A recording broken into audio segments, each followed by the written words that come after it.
Spring is in the air. Wedding season is really on our doorstep, and I'm so honored to have this next guest on the Alberta Wedding Podcast. My good friend Tara Jennifer. How's it going? Good. Hi. I'm super excited to be on here. It's a good kickoff to wedding season, starting with a little podcast. Yeah, I love it. It's your first podcast episode, I It believe. is. So thank you Yeah. for wanting to be on here and be able to share your story. And you've got some cool and really, you know, amazing things that are happening in your own personal life this year that we'll get into. Yes. But without further ado, we met, I guess, in 2023 at Sammy and Charlie's beautiful wedding out at Lakeview Yes. Events. It's such a underrated venue in my eyes, Mm-hmm. and it was such a fun time. We both worked solo that day, Yep. and it was so much fun. And we've really been able to work off of that and really build this friendship since then. And we've done styled shoots and workshops together Yes. since then, and we're actually going to be doing another wedding this year at Mm-hmm. the absolute stunning Archway Manor Yeah. So for exciting. Ainsley and Janelle. Can't wait for that. I'm actually meeting with them tonight to go over the timeline. So Oh, fun. yeah, yeah, I'll make sure to be kind to you when we're building that timeline. Yeah. Um, Yeah.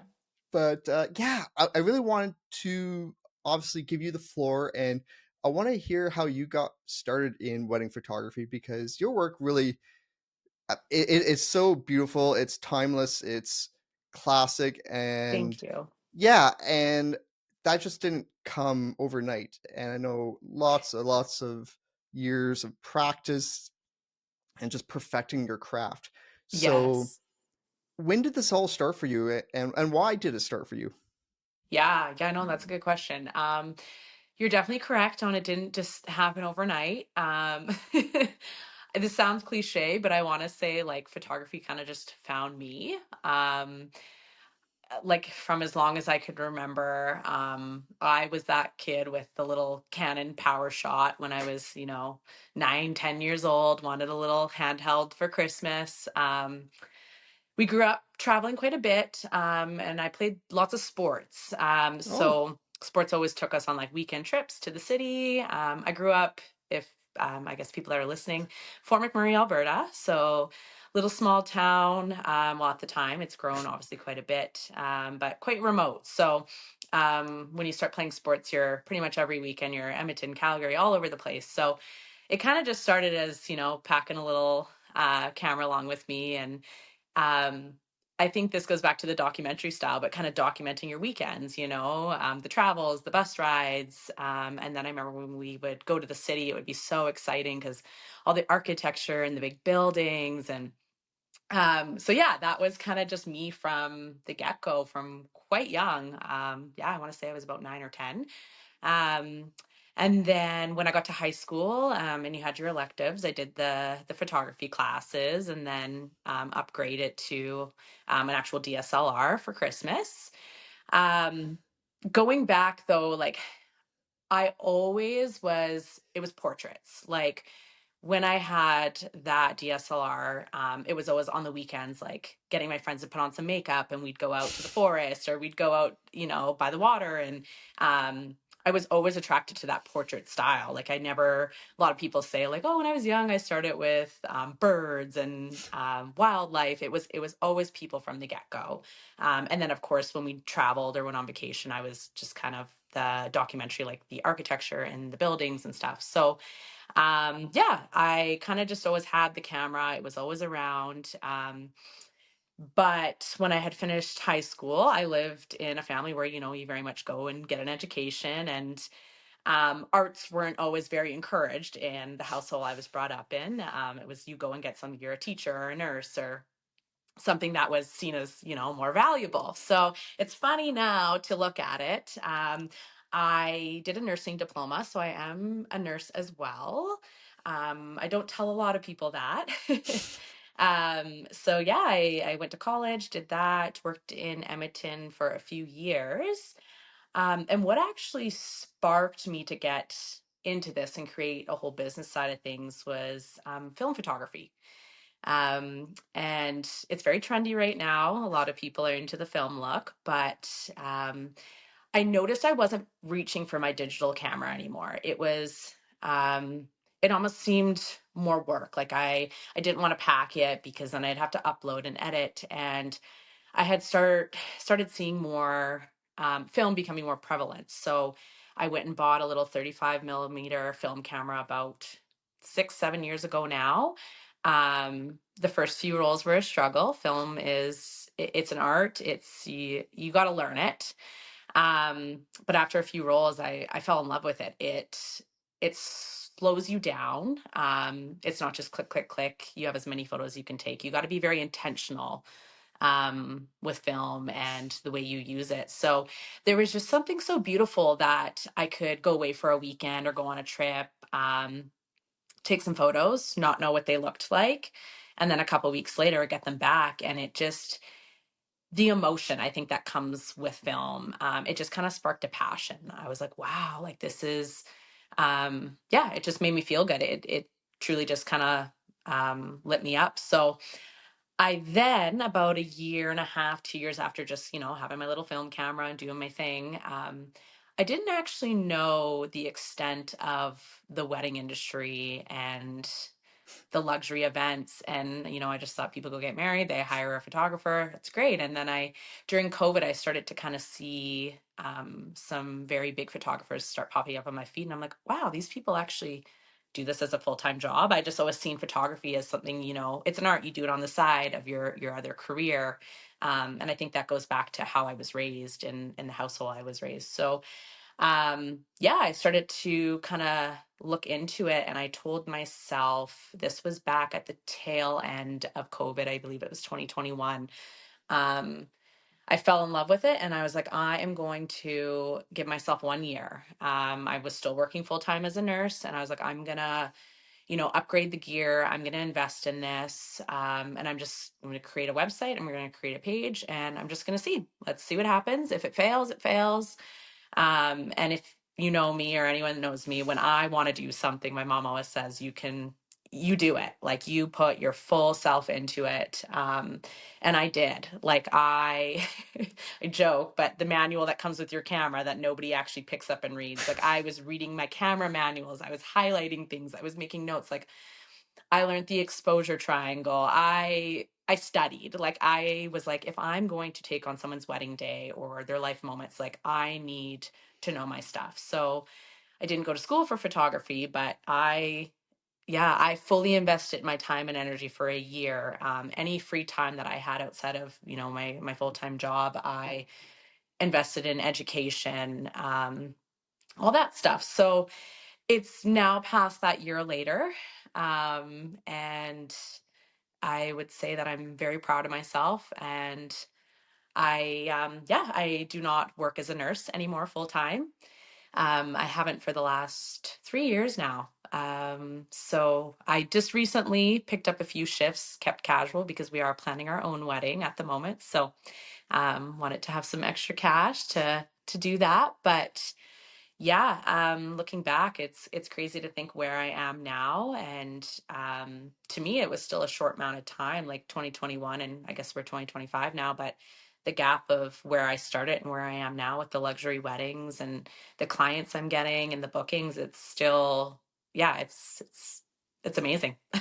I'm still shocked by it that I'm here, honestly. You still pinch yourself, Yeah, yeah. very, very grateful. What was the reaction from your family when you told them that you were going in this direction? Yeah, that's a good question. They were very supportive from the beginning.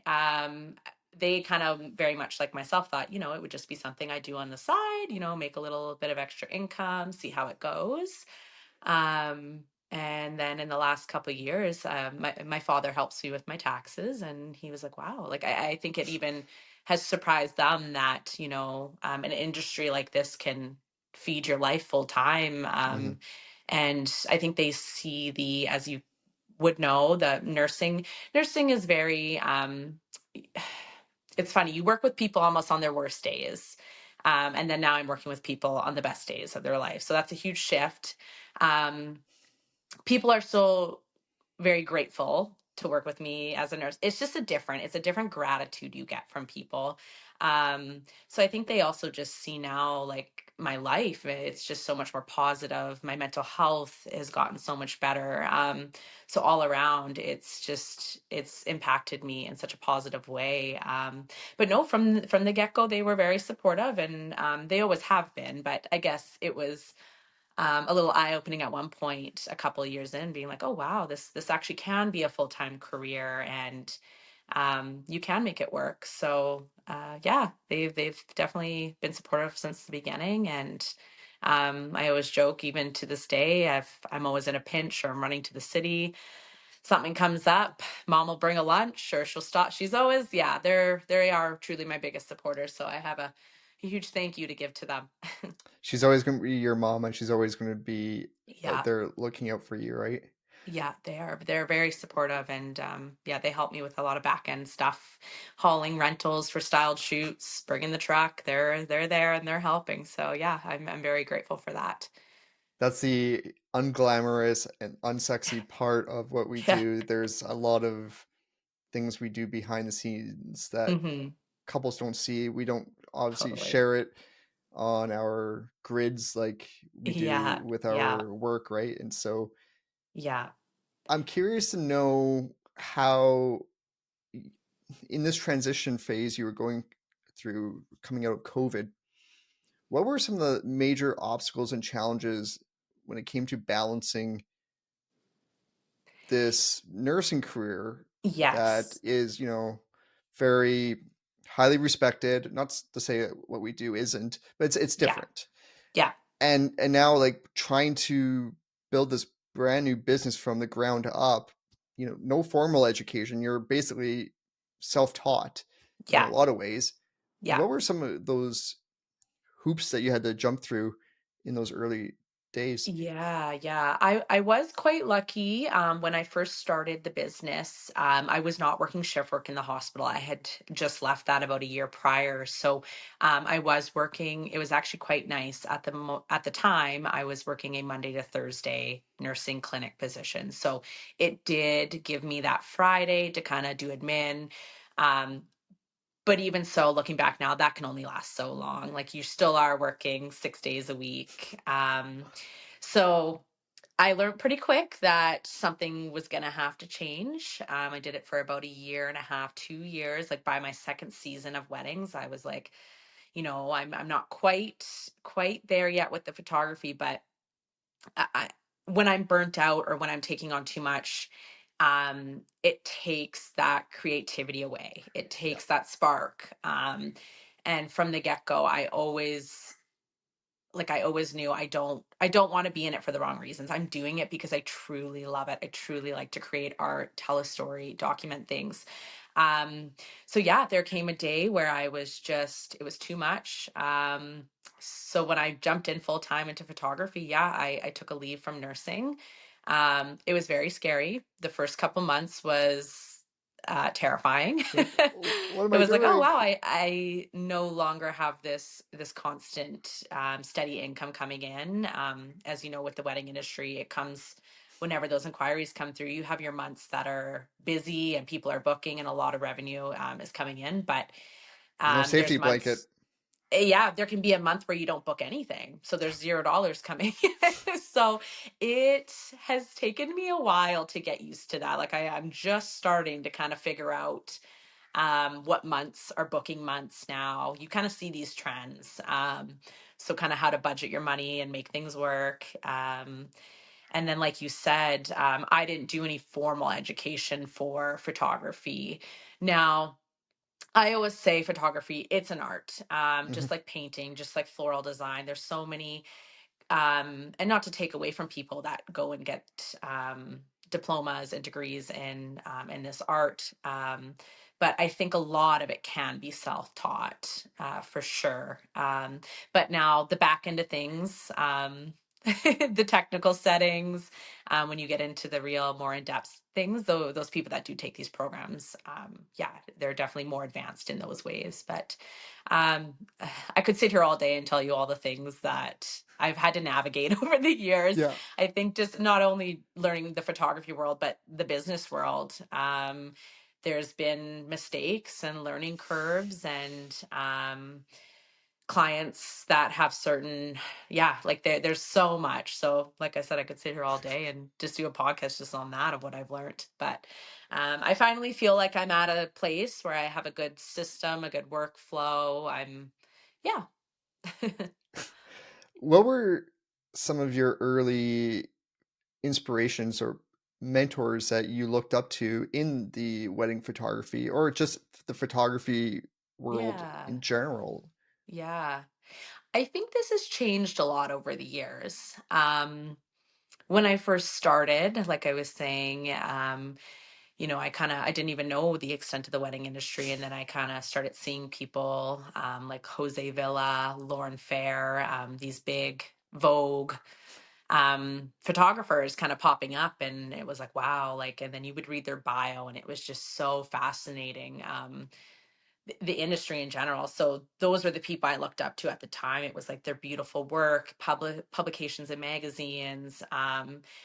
And now I would say that yes, those are still people that I guess you look up to, and you know that they're a luxury leader in the industry.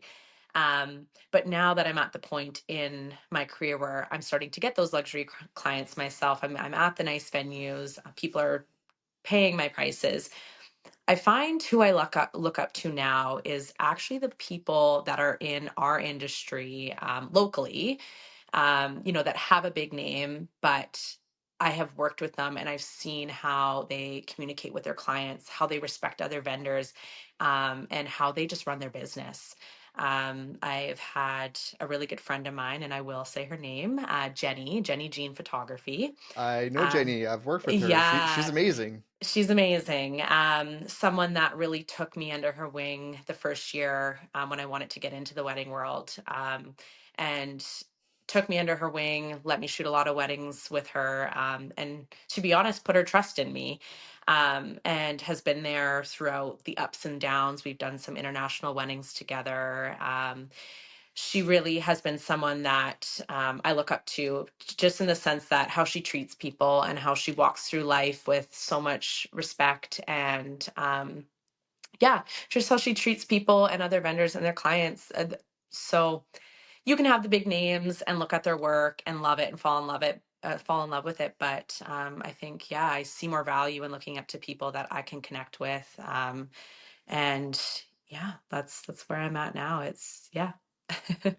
No, I've worked with Jenny, and I think she was one of the first photographers I'd worked with who was also doing film.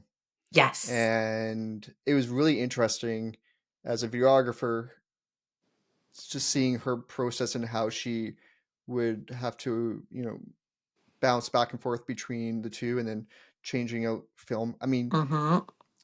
I had a film camera before I ever had a camcorder. And so I had one of those, you know, shoot and click. Cameras. You know what I'm You talking about. Like, It's I all mean, good. yeah, Your video. I get yeah, it. I'm video, right? Like, I don't don't know ask me. anything about the video world. Yeah, but I mean, I had a point and shoot camera from the very get go, and I remember like the little film, Yep. uh, Film that canisters, yeah. yeah, I would have to buy, and it was funny because I still have those photos from Mhm. like, and I started when I was like 6 or 7, Yeah, wow. and yeah, and so I would photograph like people, landscape, animals, Mhm. uh, and so. But there was always like a bunch of the photos that had like a thumb over or like as a or it was completely blurry or I'm like, oh, I really felt bad for like the people that were having to like develop these photos and me as a kid, I'm just so proud, and they're like, yeah, yeah, you're on the right path there, kid. Yeah. Yeah. No. um you were talking about pricing a little bit there. What does it look like for you now? Yeah, yeah. And because I think I'd love to hear a little bit more actually into how you price out for film because that is different Hmm. from your typical digital Yes. photography offerings. Yes.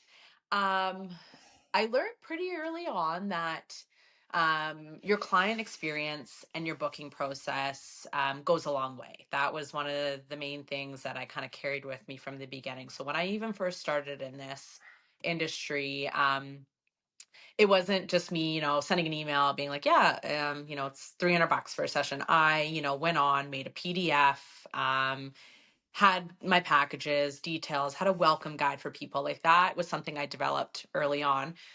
Like I said, when I want to do something, I really truly invest all my time into it. And when you want to be a luxury photographer or just in that industry, you have to have that Mhm. stuff. People are paying to get the way you make them feel. Yeah. And I think that client experience tells a lot about how you make people feel. Um, so yeah, I think navigating packages and pricing, that is something that I have kind of every year. You're constantly like, okay, well, what didn't work for me this way? Do I include an engagement session in every package? Do I include a second shooter in every package? Um, so this is actually my first year where I feel like, okay, I think my packages are the perfect balance. I think I'm not losing people because they don't like the way my packages are presented or stable. Yeah, so I and with film has also been a tough one because early on when I started, not everybody was coming to me because I was a film photographer. They just saw the light and airy, timeless classic look, and that's what they were booking me for. So um, early on when people would book me, unless they specifically asked for film or were like, we really love the film, or they could kind of pick up the tones, because a lot of people don't really know the difference when they see the film and the digital. So, unless they could really voice that to me, I didn't really include it in my packages. It would Mm. be an add on. And then I would kind of say, okay, you get 3 or 4, or 3 to 5 rolls of film. This is how many photos. But now I feel like I am at the spot where people are pretty much bringing it up in most bookings. So I have it included in my packages. Um, Now my packages are at a higher price point because of the film. So it's more so switched that I would say maybe once or twice a year I do get a client that says, you know what, I'm not really set on the film. Like it just doesn't it's a luxury and it's an extra asset and they just don't see the value in that. And there's nothing Yeah. wrong with that. So then I will take a little bit off the package because I've already incorporated those fees for it. Um, yeah, so my packages, they always include an engagement session for my full bookings. I do like to meet my clients before the wedding day. I think that's so special. You get to Same. build a bit of a relationship with them. Now, that being said, not all clients need the engagement session. Some of them, when they got proposed to, their fiance hired a photographer and they're happy with those photos. So there's always the option to remove the engagement session and just add an extra hour onto the package. And I always tell people too, like, I like the engagement session, it is nice, but I will still show up to your wedding day and you will feel connected with me. It's not going to be awkward. I've done it so much that, and we're still going to have a lot of communication before the wedding, lots of emails. I usually do a call the month before the wedding. So you're going to see me and speak to me a lot before. But yeah, my top packages, the 8 to 10, 12 hour days, they do include an engagement session. But now second shooters is one that I have really flipped with. I had a bride tell me a couple of years ago that she wouldn't even consider a photographer that didn't have a second shooter. And I thought that was Mm. interesting. I went, oh, okay. Um, but I've come to learn that like I can handle a wedding day on my own, but there's so many different logistics and wedding days. Like you could be having a beautiful backyard wedding, but you might only have 70 people. Yeah. You aren't going to two locations. You're doing a first look before. So it totally depends. It depends on like the timeline of your day, the locations, if there's multiple locations, getting ready. So I always have it as an add-on now.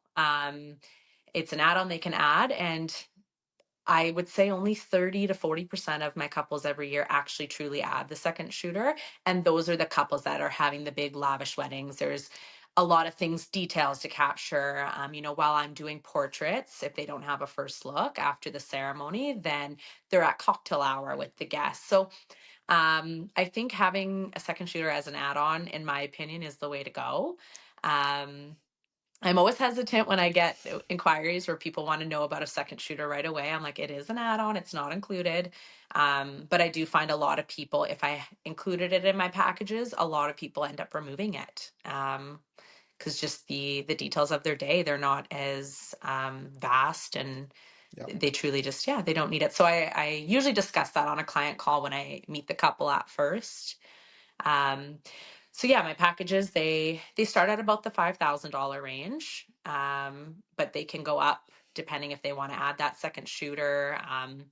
Sometimes people want the day before covered now. A lot of rehearsal dinners, welcome parties that are Hmm. starting to become a trend. So that can range, but for that kind of your general 8-hour day with an engagement session, they start about 5,000, and that's including your film costs as well. Yeah. When it comes to the film side, are there any misconceptions or questions you get from your couples about them because they're just not Yeah. informed? Because it is Um, it is it is a niche, right? It's Definitely. yeah. Yeah, I would say not particularly from the couples, because like I said, I find most people that reach out, they are looking for the film. At least 80% of them, I would say, but more misconceptions from other people that I just talk to on a daily basis, or other brides, or Mm, just when it comes up about what I do. And I think people just still relate film to it being very dated and expensive, and why would we shoot film if the digital world is so advanced? um and that's fair, that is fair, but you have to think that film photography before the digital world was around, they had these beautiful medium format film, like these film cameras, the higher end ones, they're still selling for $5,000 a pop. Like we're they're the not talking OGs. film.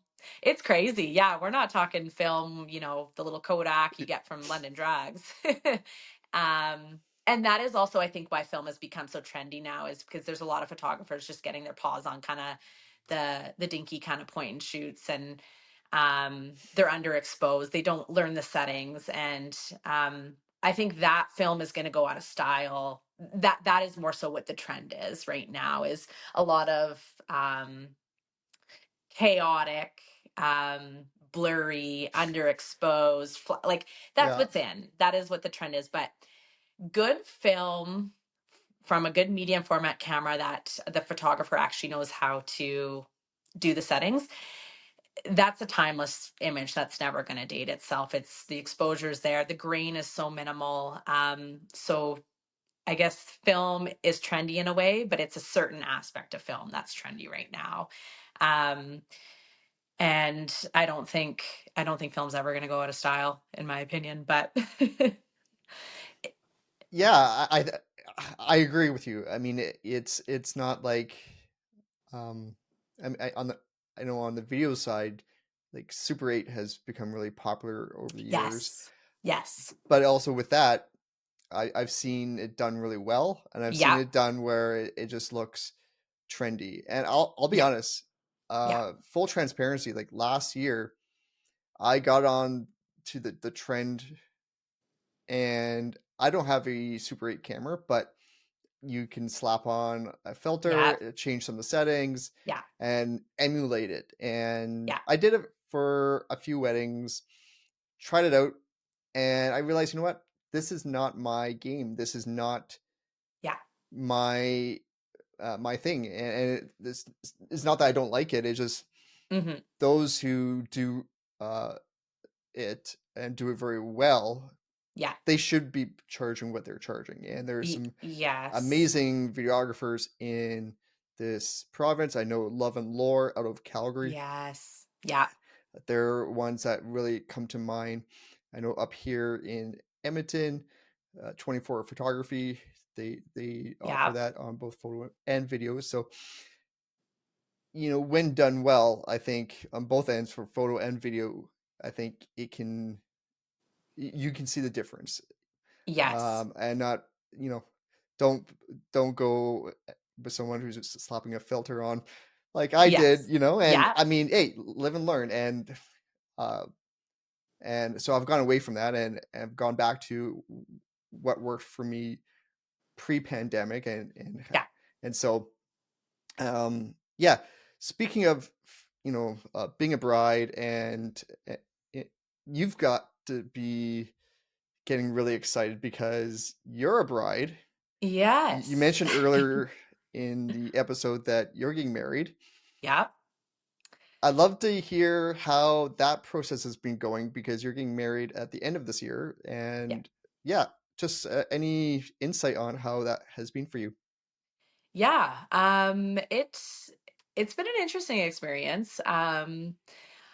Far as like a client perspective, I feel like I don't even know if knew if I can't speak if I knew if this was even possible, but um, I feel like I am because of I'm doing the wedding process myself.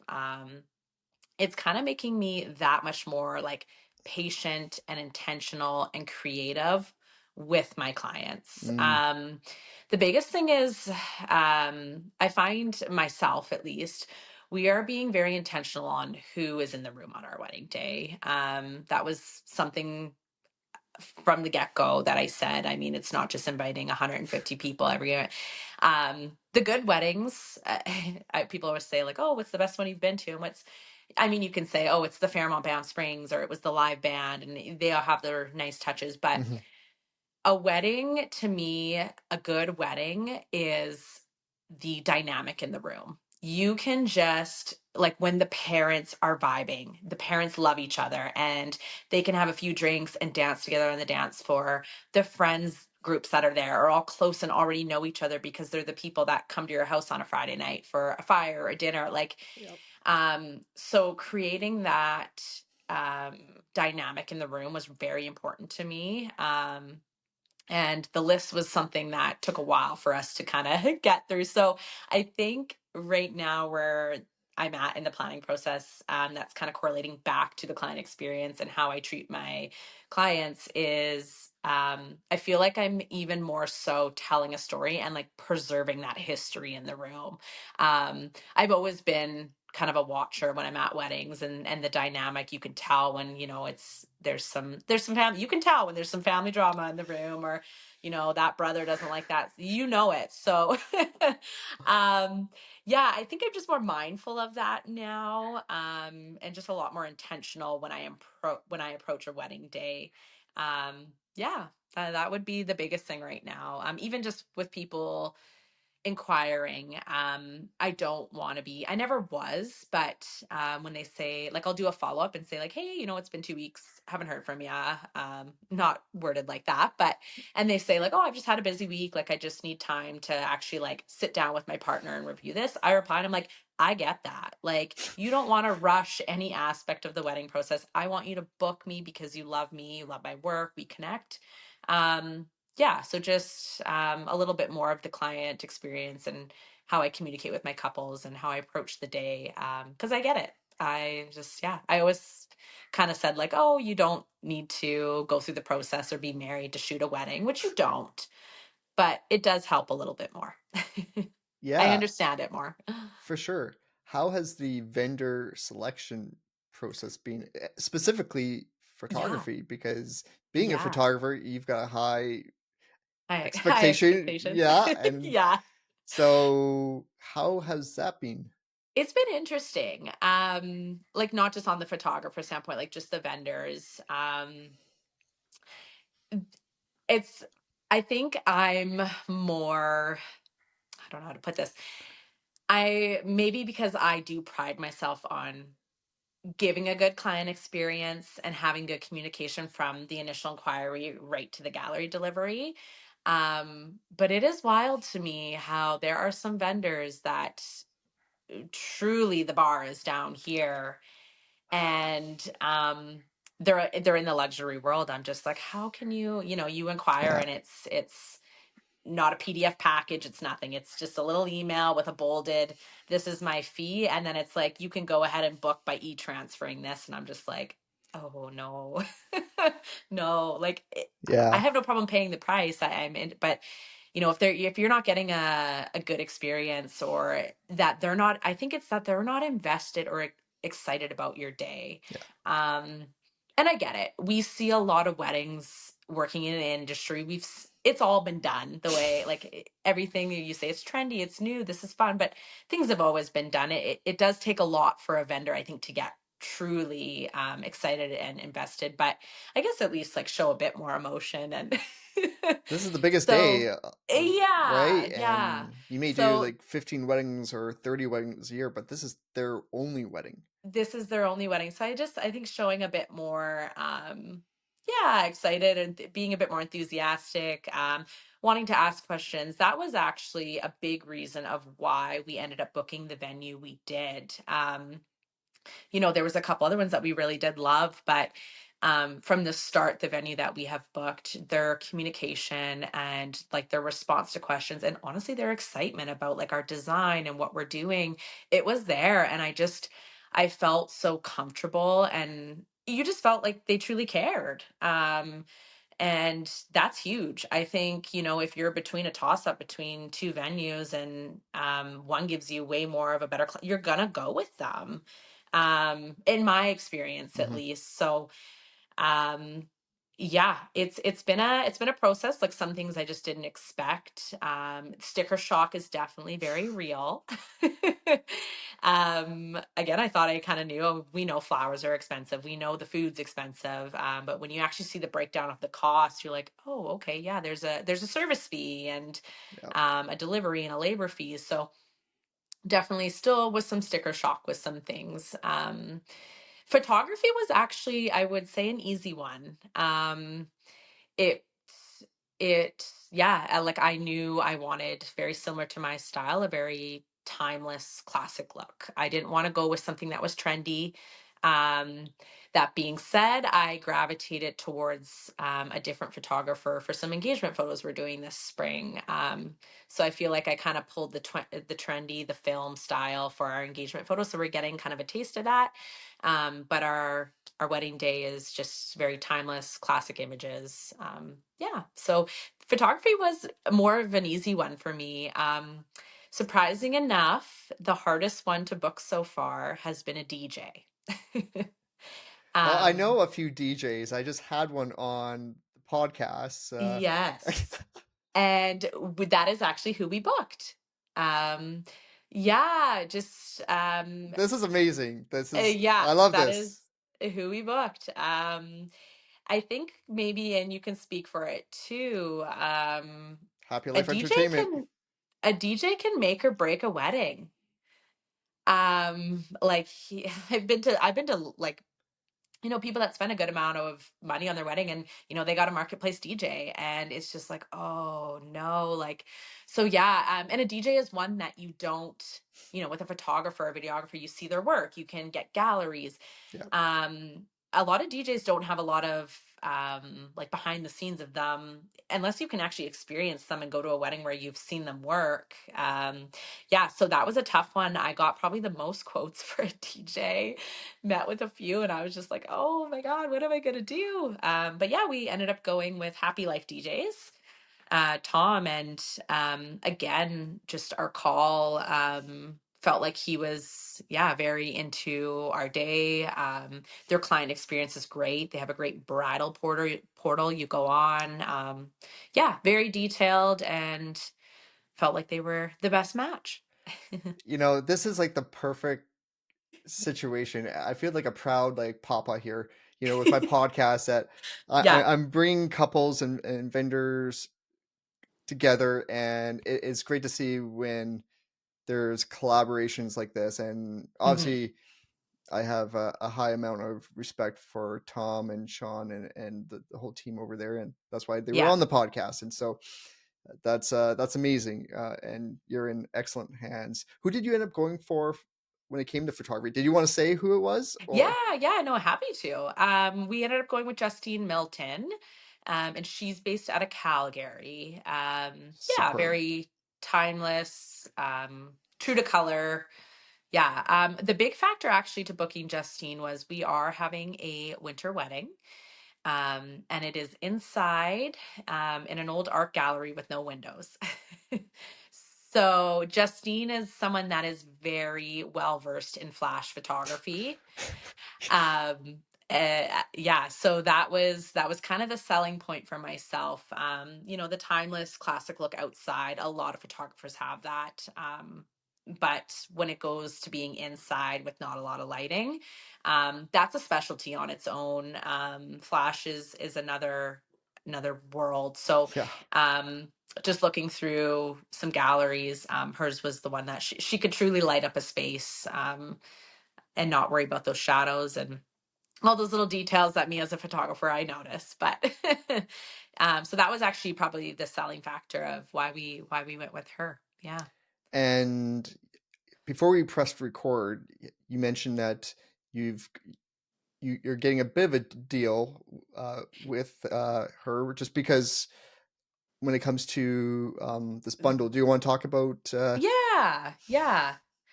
Um, so yes, with photo video, I always say to my clients, photo and video, having both the full service, it's a luxury.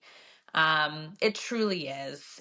It's if you're getting the full bundle and you're picking great vendors, it is a luxury. Like, you're spending upwards to $10,000 photo video together, and that's the reality of it.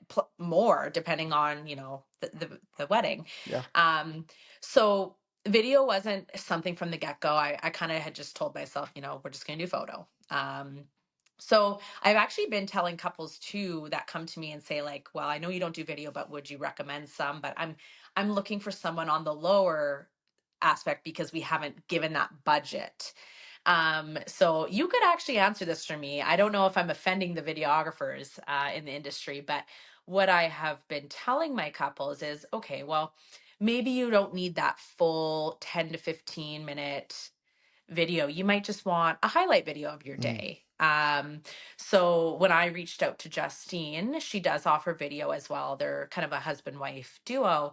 I said, it's not in the budget for us for the full, but this is our budget.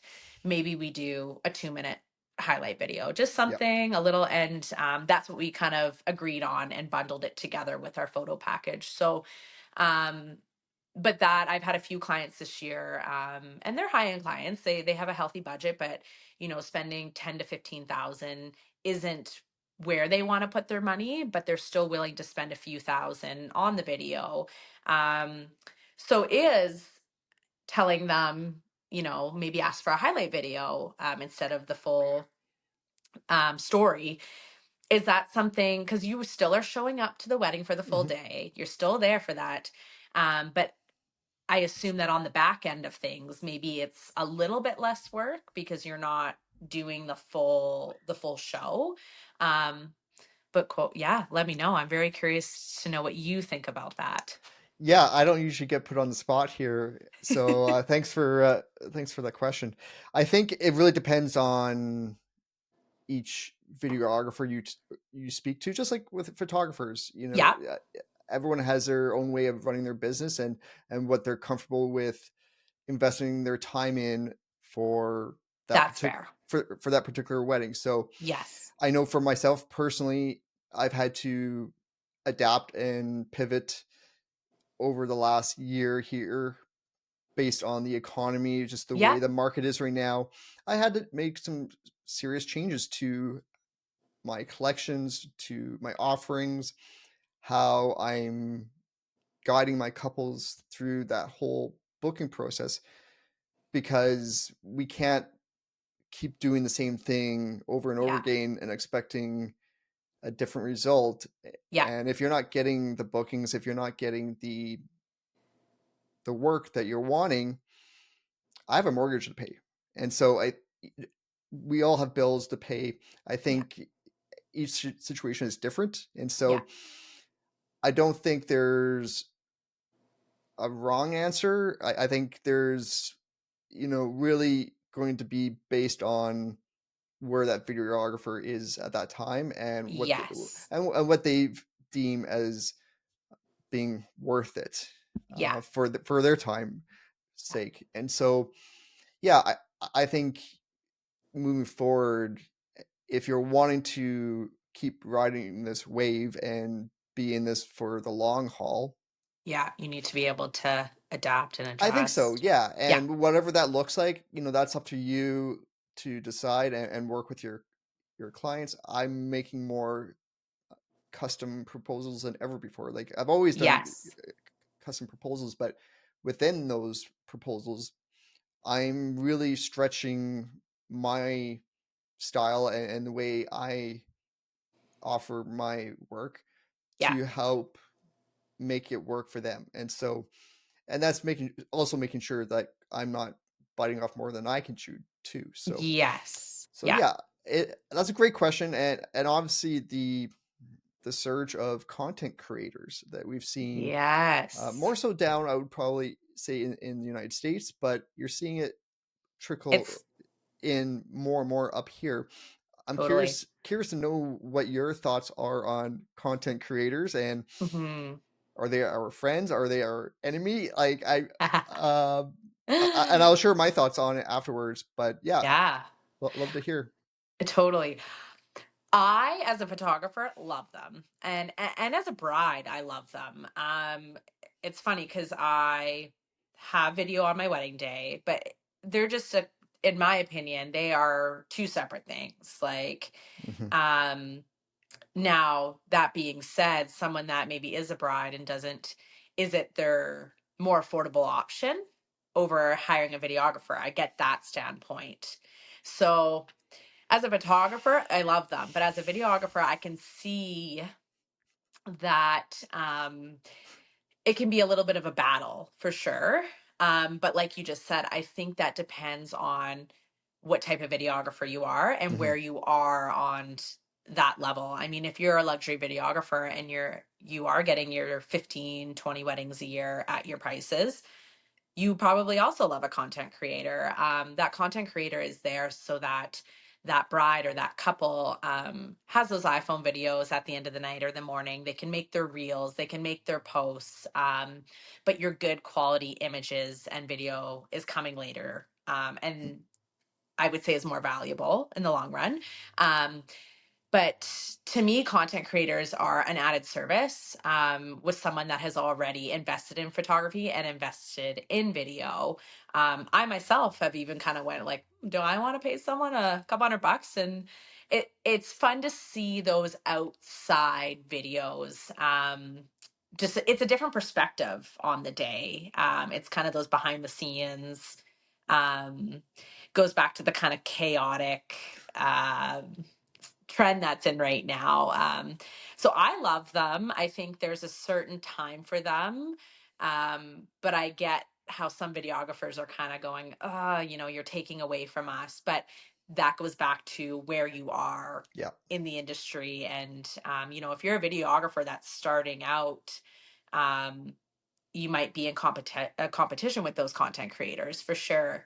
But the way I see it, where I'm at in the industry, they're just an additional fun add-on. So Another buddy on the day, yeah, right? I'm like, oh yeah, great. Get the I love, yeah, I think it's so fun. And that the reality is we're in a world today where people want their content. They want their Instagram reels, they want their TikToks, like they want that Now, content. like they want it like now or yesterday, right? Yes, and that's something that a photographer or a videographer, like even me, I try my best to get a little sneak peek gallery to them within a week of the wedding. That's usually what I tell my couples.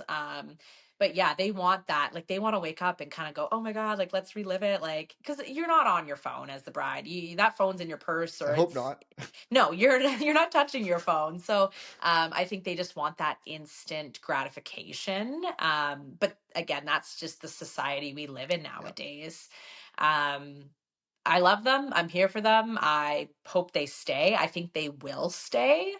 Um, Yeah, I'm curious now your standpoint as a videographer. Yeah, I haven't worked with one yet. I Yeah. want to though, Yes. because like I don't see them as like the enemy or the competition No. at this state in my business, right? Yeah. I've been doing this since 2017, and so the couples that are wanting to hire a content creator, they're not the couples that are booking me. Yes. Couples that are booking me are booking for a different type of experience, and that's I okay. agree. Yep. That's the that's a great thing about our industry is Yep. that it's so vast Mhm. and there's a lot of different price points depending on your budget. Yeah. Yeah, I mean, you and I are both in the arts. I Yeah. outpriced myself Yeah. years ago, Yeah. right? And so I can't afford myself right now. Yeah. But, we also know the costs of running these businesses, and that's why Yeah. our Yeah. experience and yeah. Yeah. So I do believe there's a place for them. Now, Yes. with that being said, in any category, there's going to be good apples and there's going to be bad apples. Totally. You know, I've worked with photographers that I hope I don't have to work with again, and that's a very small percentage. I would say like 1 to 2% Yeah. in all the years, and I've done hundreds of weddings, just like yourself. And I know you've worked with videographers that you probably are Mhm. like, why aren't they Kevin? No, I'm just kidding. But no, like No, so it's yeah, yeah. so I think there's probably good content creators out there that are respectful and Yes. are wanting to collaborate and they're trustworthy. And then Yeah. unfortunately there's going to be a population out there, small one I hope, that they're probably not in it for the right reasons, Yeah. and I would be very weary of, even if it's like 500 bucks or 1,000 or Yeah. whatever, Yeah. to invest that money, because I've just seen too many horror stories Yeah. to know that they are out there. Yeah. And so do your due diligence, do your research as if you are hiring a videographer. Mhm. Go through the same process Mhm. with all your vendors, Yeah. whether it's photo, video, catering, DJ. Yeah. I mean, the list goes on and on and on. And Mhm. so, yeah, I think they're they're uh, they're here to stay. Yeah. They're not going anywhere. And Mhm. if you're upset that they're taking your market away, well, then you need to find a way to enhance the experience that you're Yes. offering, because Yeah. clearly you're not adding the Any value value. that Yeah. your potential Mhm. clients are wanting Mhm. enough, that are they're going a different direction. And Yeah. so that's why for me personally, I had to really shift the way I was doing things. Not that I wasn't doing anything like bad before, but No. there's different things you can offer and experiences, and it is about the whole experience. It's not just about, Yeah. you can't just take good photos or make great films and let that sell you. It has to be more than just the products we Yes. sell. It's the whole experience. and It's the whole experience. and I think that's Totally. where, unfortunately, there is still a large population out there that's feel that they can just like take great photos and and do great films, and and not have to do all the extra work, and then they're The the back ones end. that are complaining that they're not getting the work. And Yes. Yeah. that's a hot take, but that's just No, I like I said, it all goes back to the client experience. You get what you pay for too. yeah. You do. Yeah, and we were saying earlier, like I every year it's almost like you're doing these little tweaks to your packages because you have to. Like you have to move your packages with the industry as it changes. And you said you're doing the most amount of custom packages that you have ever done before. And I am too. Like I said from the beginning, like I have these packages, they go 5, 6, 7,000, depends. But at the end of my package at the bottom, even in the email, I always say that like everybody's unique at the end of the day. Hmm. Some have traditional ceremonies, some have welcome parties. Like, so I am constantly kind of customizing my packages too. You have to work with the industry and work Yeah, with the times. But yeah, I think a lot of people just can take great photos, but they struggle with the back end and the client experience. And to me, that's what it's all about. That's just as important as your work and showing up on the wedding day. Um, and your pricing too, like you're paying that 5 6 7 thousand dollars, not just for showing up for a 10-hour day and the cost of film. Like I tell people, sometimes I'm spending 80 hours editing, showing up to the wedding day, and all the times that I'm responding to emails and connecting with this couple. I also, another hot take with that is, um the people that I don't want to say overbook, but I really noticed this past year. I don't know if you're familiar with some, I don't know how you share your galleries, but there's pick time. yeah, um and they do kind of like a yearly, you did this many sessions. It's just a fun thing they do in January. And I remember a lot of photographers were sharing, I had 140 or I had like 90, and I was like, what? Like, I'm like, oh my, yeah, I kind of got in my head about it being like, oh my God, like they're taking on so much. I need to be better. I need to offer more. But I have, I don't want to lose the interest, lose the creativity. I yeah, have my business structured so that I take on less, but that couple gets my full attention for up towards 2 years. yeah, They're getting a lot more of my time. And you can shoot 30 sessions a year and make just as much as someone that's doing 100. It's just the way you structure your packages and find your niche. So, um, yeah, I always find that that's interesting when I hear people saying that they book 60 weddings, or yeah. they're doing over 100 sessions in a year. That blows my mind.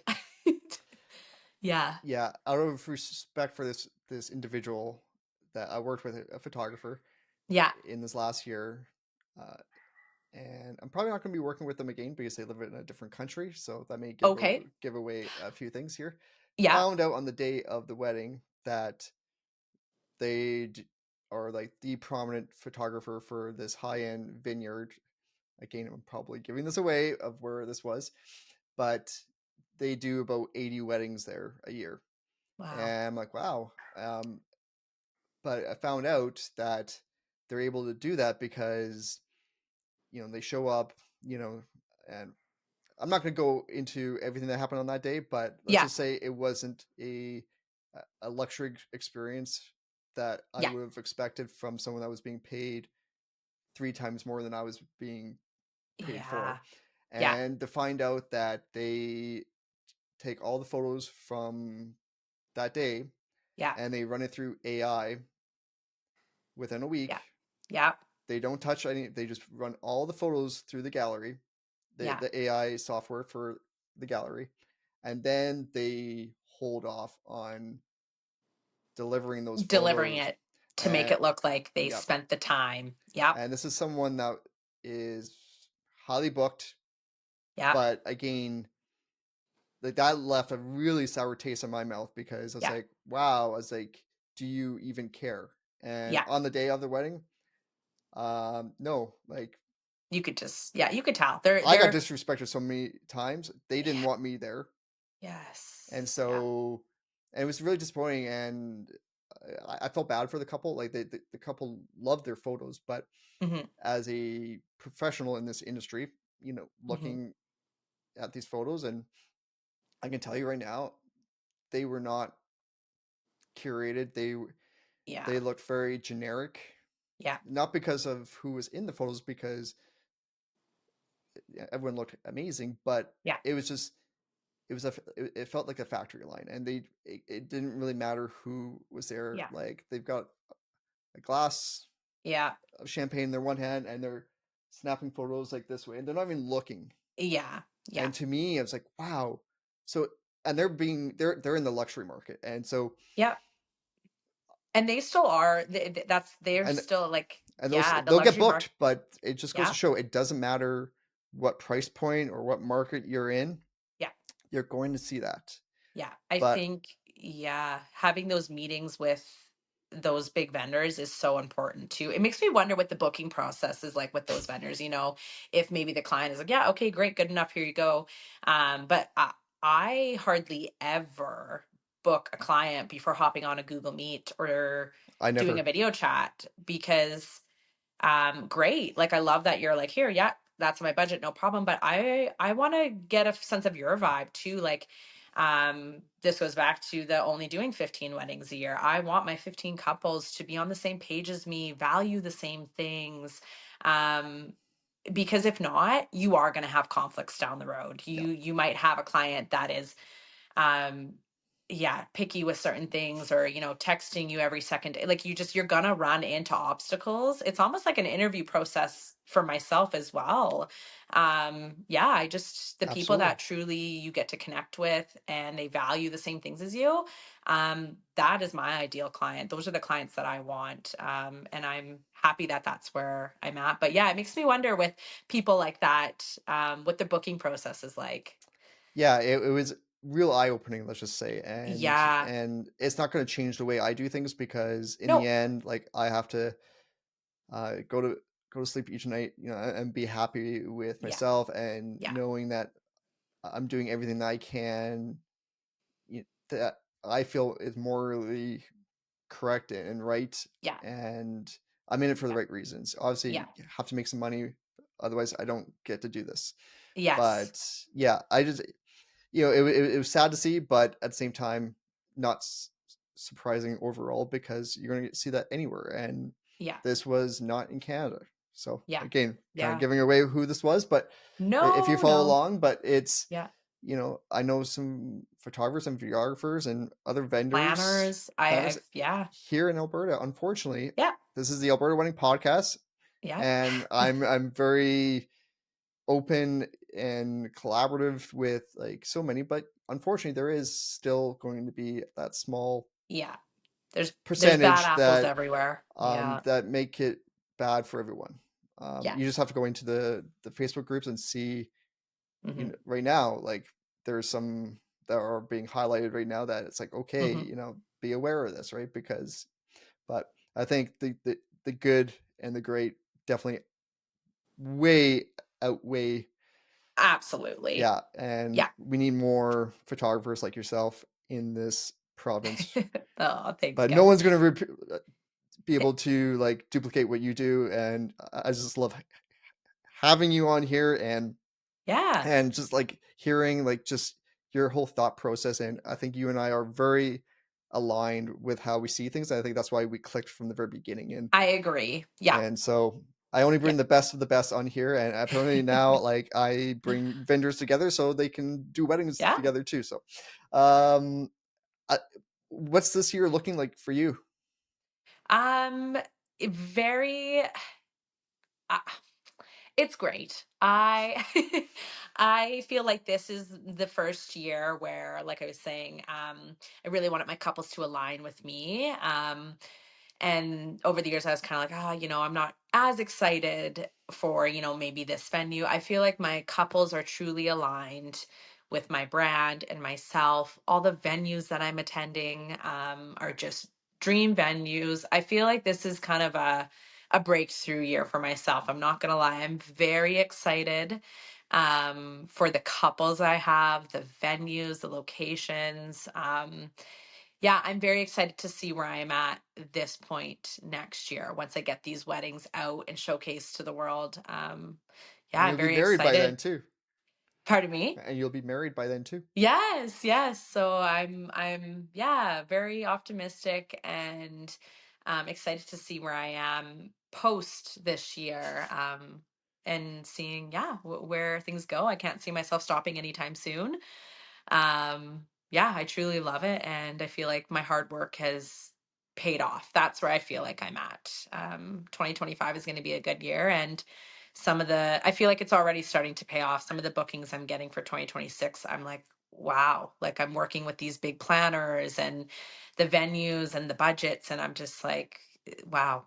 In 2021, I was not there, and I didn't think that would ever happen. So yeah, I'm yeah. Well, Very, I'm so proud and excited for you because you've earned it, and continue doing what you're doing because you are a bright light in this industry, and I thank you. think you're just getting started here. So I'm Yeah.